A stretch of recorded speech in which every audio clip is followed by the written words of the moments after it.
Hello, everyone. Merry Christmas. We are still in this joyous season, Christmas time. And I want to share another book with you about who is this Santa anyway, right? The name of this book is Santa Who? By Gail Gibbons. Wow. That's what this little boy and girl, they're asking. Who is Santa? Let's begin. Santa Who? Oh, look at this. Santa is even trimming out a Christmas tree, isn't he? That's beautiful. Let's begin. Santa Claus, he looks so kind and jolly. But the legend of this famous gift giver began long ago, hundreds and hundreds of years before people thought of him as a round man dressed in a fur-trimmed suit.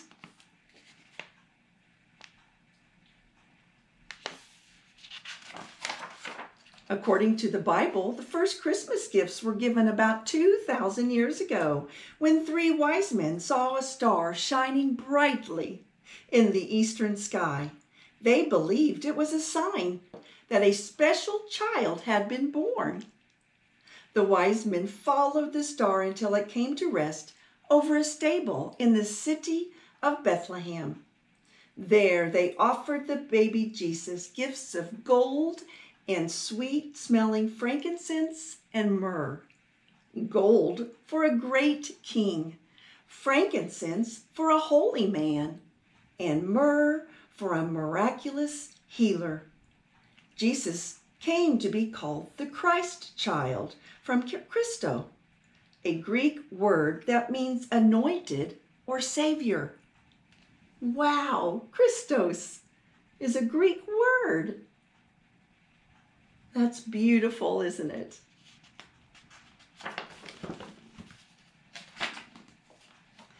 The original Santa Claus is thought to have been Saint Nicholas, who lived about 1700 years ago.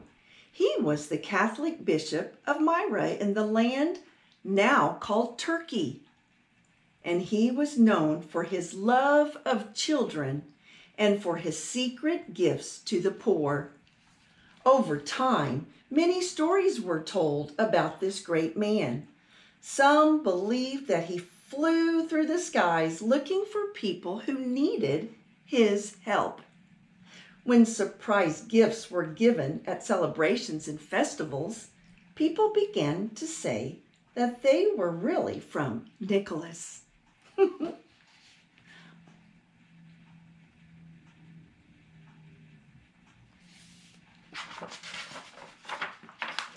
After he died on December 6th, in the year 343, many people began to think of Nicholas as their special protector. Later, the Greek Orthodox Church made him a saint. December 6th became a special gift-giving holiday called the Feast of St. Nicholas. Nicholas was pictured riding a white horse bearing gifts and holding a sturdy crook in his hand. He was dressed in his bishop's clothes, a long red cape falling from his shoulders.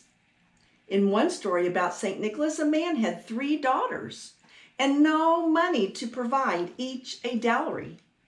The gift a bride's family presents to the bride and groom when they marry. This was a terrible misfortune. But then St. Nicholas, the secret gift giver, dropped 3 bags of gold down their chimney. Soon all 3 daughters were happily married.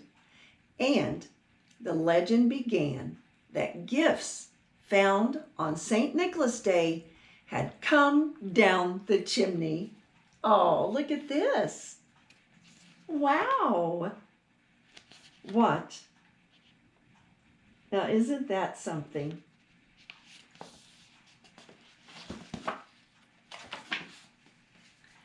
As time passed, the spirit of St. Nicholas, the gift giver, took on many forms. The Dutch word for saint is Sinter, and the shortened name for Nicholas is Klaas. In Holland, children called this saint Sinterklaas. On the eve of December 6th, they would place their shoes or stockings by the fireplace, along with carrots, sugar, or hay for St. Nicholas's donkey. The next morning, the offerings would be gone and gifts would be left in their place. Huh? Look at that.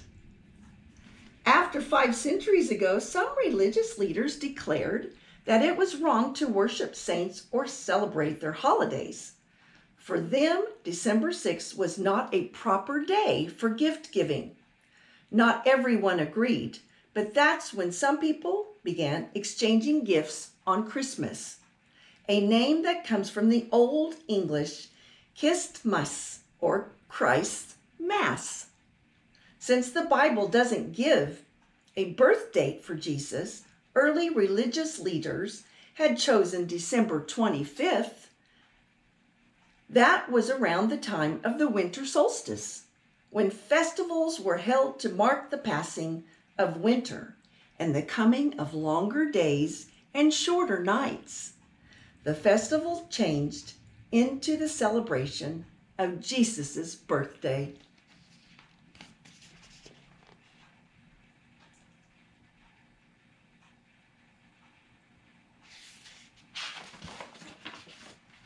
In many countries, the Christ child himself was the symbol of Christmas giving. German children said it was Christkindl who brought them gifts called Christ bundles. In Spain, he was called Niño Joses. I don't know if I'm pronouncing this right. In France, Petit Noël. And in Italy, Gesà Bambino. In England, children received gifts from Father Christmas. The origins of this stern figure date to ancient Rome, where a Roman god named Saturn was said to watch over the winter festivals. The Romans brought him to England long ago, when it was part of the Roman Empire. As the winter festivals became celebrations of the birth of Christ, the image of Saturn slowly changed into that of Father Christmas. There's a little bit of a change, right?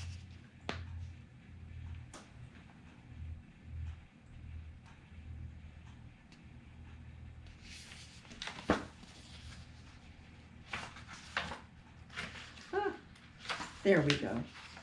In Northern Europe, little elves with long white whiskers were believed to be gift givers. In Sweden, they were called jultomar. In Denmark and Norway, they were called julenisser. On Christmas Eve, children put out bowls of rice pudding for the elves. Gifts always appeared by morning. In Italy, there are many stories about an old woman named Befana who gave gifts at Christmas. In one, she got lost bringing gifts to the Christ child.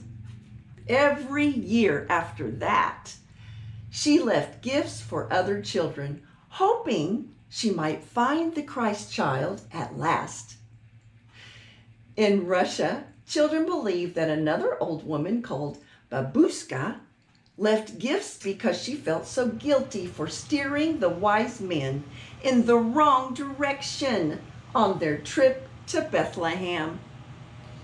Whoa, such stories.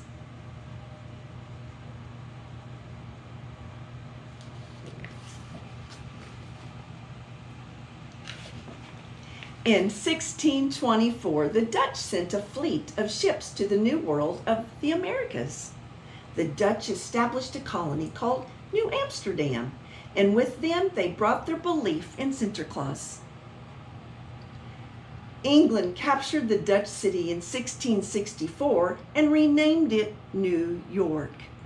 The English children found Sinterklaas far more appealing than Father Christmas, so they began the custom of celebrating Christmas with a gift giver who looked more and more like Sinterklaas. Look at that. They're sleeping at night. There's their stockings.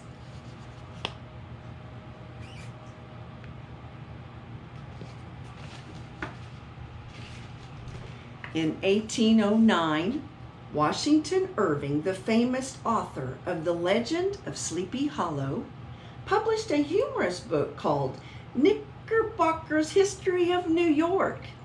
His description of the way the Dutch celebrated St. Nicholas Day was particularly festive. He wrote of stockings hung at the chimney being miraculously filled by the good St. Nicholas, the great giver of gifts, especially to children.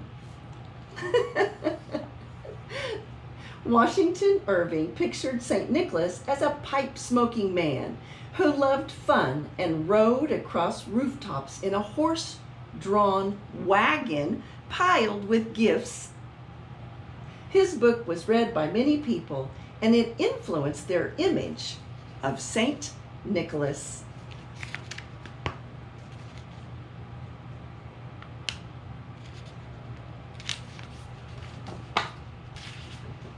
One man who read Washington Irving's book was Clement Clark Moore on Christmas Eve, 1822.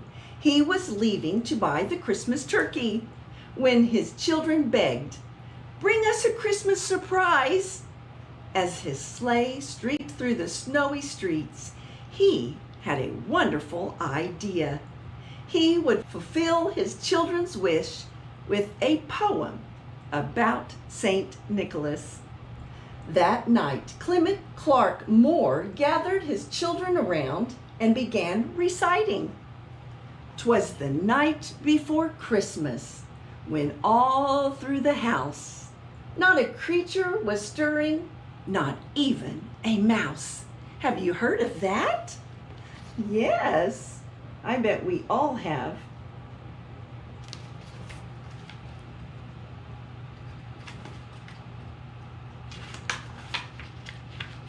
There we go. A Dutch handyman who worked for the Moore family was the inspiration for St. Nicholas. When the saint appeared in the poem, he was described as dressed all in fur from his head to his foot, and as chubby and plump, a right jolly old elf. Earlier pictures had shown St. Nicholas with only one reindeer. Clement Clark Moore gave him 8. Do you know their names? Say them with me. Now Dasher, now Dancer, now Prancer and Vixen, on Comet, on Cupid, on Donner and Blitzen. The poem, called An Account of a Visit from St. Nicholas, was printed in a newspaper in 1823. In 1848, it was published as the text in an illustrated book. Many other versions followed, and by 1860, Clement Clark Moore's Christmas Surprise was one of the most famous poems ever written. Wow! That might be one of the poems that is read to each and every one of you on Christmas Eve. That's a nice one to read. More and more people were celebrating the merriment of Christmas. Because of this, between 1836 and 1890, December 25th became a legal holiday in all the United States and its territories. And the old Dutch name Sinterklaas became Santa Claus. No one added more to the image of Santa Claus than a cartoonist named Thomas Nast. In 1863, he drew a picture of Santa Claus for Harper's Weekly magazine. Each year, he drew Santa again, changing the details little by little.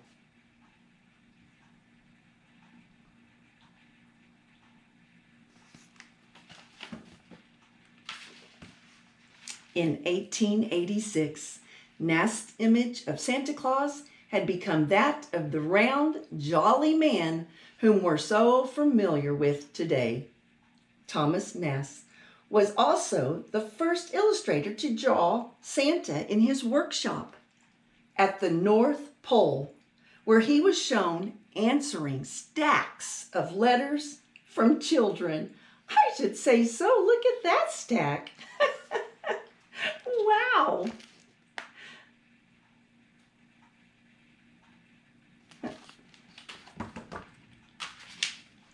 As time went by, more and more characters joined in the Santa Claus legend.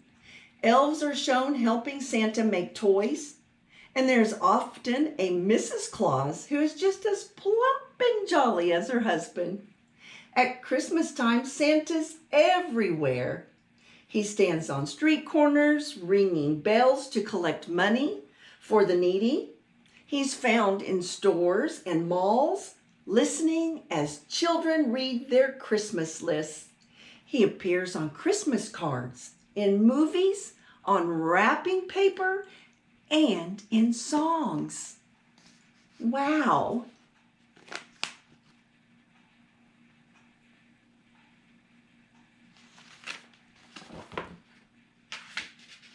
Over the years, many cultures have added to our image of Santa Claus.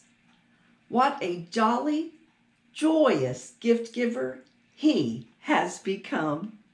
Ho, ho, ho. And there he goes. Oh, what a wonderful story. Boys and girls, I hope now you know who Santa is after this fabulous book, Santa Who. And remember, a good book and your imagination will take you anywhere. Until next time, bye.